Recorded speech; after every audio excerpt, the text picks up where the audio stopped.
first story, call it the first letter. You can call it whatever, long as you hear the truth and leave surer than never. Corey's a new believer, acting like he's in a game, running around saying his church is the greatest thing.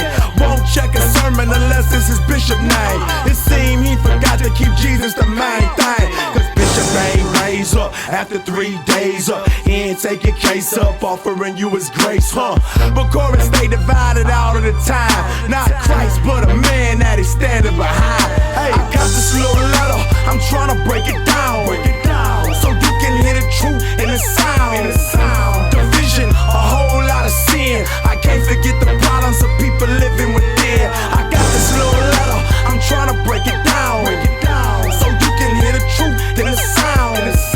Division, a whole lot of sin. I can't forget the problems of people living within. I got this little letter, I'm trying to break it down.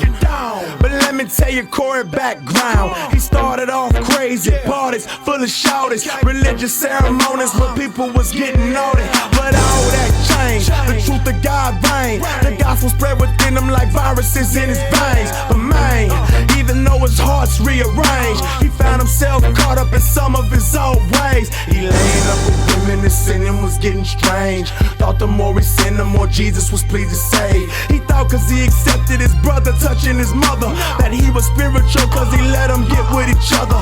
And Corey had beef with another in the face. Instead of working through it, they opened the court case. A slap to the face of the God who gives grace. Now Corey's out of place trying to carry his own weight. I got this little letter, I'm trying to break it down, so you can hear the truth in the sound. Division, a whole lot of sin. I can't forget the problems of people living within. I got this little letter, I'm trying to break it down, so you can hear the truth in the sound.